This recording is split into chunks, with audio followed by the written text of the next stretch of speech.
Well, hi. Hey, today we're going to show you how to use a drill press. Drill press will be used by both 7th and 8th graders this year. We're going to show you the ins and outs of how to use a drill press today. So a drill press is very similar to a hand drill, but it seems it's more accurate and it's a lot safer when you're using really big drill bits and drilling really large holes. So we have a couple different drill bits here to show you. This is what you'll use most of the time. And kids usually call these twist bits because they look like it's a piece of metal that's been twisted. And what's actually happened is they've cut a flute through there and sharpened the end of this round piece of metal. But we'll call that a twist bit because it's easy to remember. The next one, this twist bit, it will drill through plastic, wood, metal, just about anything. We even drill leather with these. So they work really, really well. And we typically use twist bits up to a 1/2 inch. Once we get bigger than a 1/2 inch, we usually change the way we drill things. And so this is called a paddle bit. You hear them called all kinds of different things, but these are called, we call them paddle bits because they're flat like a paddle. Paddle bits are very inexpensive. And the reason they're inexpensive is they don't last very long. The cutting happens on this little edge here and on these 2 points. And if you damage that edge of the point or go too fast and rip one of these off, your paddle bit's no good. We can buy a set of these for reasonably inexpensive.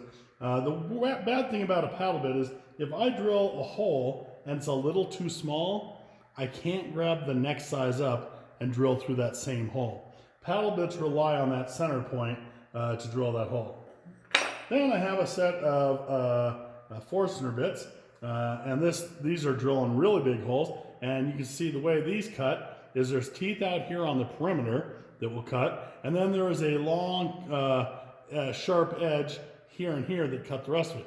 You have to go pretty slow when you're using these because this surface here has to scrape a lot of material out of the way. We'll show you what that looks like. So the first thing I'm going to do is the drill bits I'm not going to use, we always return them to the cabinet next to the drill press, which is right back here. So I'm going to stick those drill bits in the cabinet so that they're out of the way. Pick up my notes here that I dropped. All right, so the first thing to put in a drill bit in, this is called a chuck, and to open and close the chuck, we use this thing called a chuck key. And the number one rule is never, ever, ever leave a chuck key in a chuck. That is extremely dangerous. If this was left in the chuck and turned on, it could fly out and hit somebody, and we don't want to take that chance. So we're always going to leave the chuck key up there.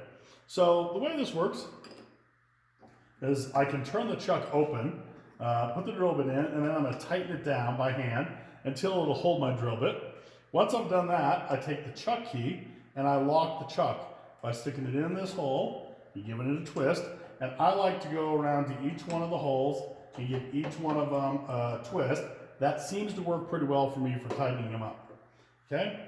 The next thing I need to do is I need to identify where I'm going to drill this hole. So on this board, I'm going to drill that hole right back here in this back corner, and I'm going to use this clamp to hold it in place. So one of the rules about drilling is anytime we're going to drill something with a drill press, we always got to secure our work one way or another. This drill has a clamp like this, but we have vices and jigs and fixtures and all kinds of different ways to hold that material, but it's always got to be secured down. We don't want it breaking loose and spinning around. All right. So I have the drill presses in here are all set to a low speed, so we can control the speed of how fast we drill by how fast we pull the drill bit into the material. As you can see, it's not spinning very fast, pretty fast for a big hole. And so as I pull this lever down, the drill bit will come down, it will engage the material, and it's going to drill down through the plywood, or through the piece of wood I have here. I want you to notice, besides having my material in the clamp here, there's a piece of plywood down below there. That's going to do 2 things for us. It's called a backing board, and that backing board is going to prevent this drill bit from hitting this nice table and destroying both of them. It's also going to allow, when the drill bit goes to the back of your board, it's not going to punch it out and tear the back of your board out because it'll be supported. So there's a benefit to both saving the table and the drill bit, as well as getting a nice, neat result when you drill a hole. So I'm turning this back on. It's secured. I'm going to pull this down. And you'll see it starts to engage.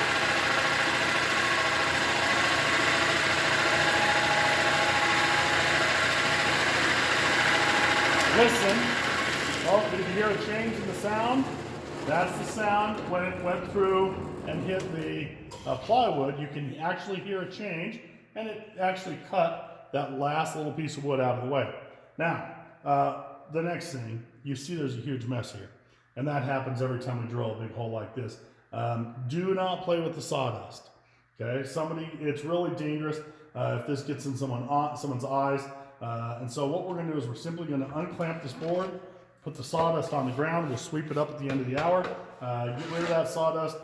We don't want to play with it, okay? And I know you guys in 7th and 8th grade like to play with the sawdust, so don't even think about it, okay? But see, we had that board, and when it drilled through, you can see where it hit the board, okay? And it left a nice, neat hole on both sides, and does a pretty good job. When you're done drilling, you're going to take and return the drill bit back to the cabinet. Now, before you reach in there and grab that, I always start up here on the chuck and put my hands down to the top of the drill bit. And if you touch the top of that drill bit and it's hot, you can only imagine what it's going to be like down there. So let it cool down for just a second, okay? Now this one, it's super cold in the shop today, so I can come in here, loosen it up, and I'm going to hold on to it as I loosen it, because I don't want to drop this and bend it or knock one of those teeth off. So I'm going to return the chuck key back up here and take the drill bit and place it back in the cabinet next to the drill press. Okay. A couple of rules about drilling stuff that we haven't talked about yet is make sure you don't have any long sleeves in your jewelry, watches, necklaces, and hair. Hair is a big problem. If you're down here working, you're shorter than I am typically, and your head is closer to that spindle or that chuck. Make sure you pull your hair back and put it in some kind of tie back behind your head so it can't get in there, okay? That's super, super dangerous. Let's see what else we need to tell you. Put the drill bits away when you're done. Always clamp your work. The speed at which you drill. If you're drilling something that's very soft, you can drill faster.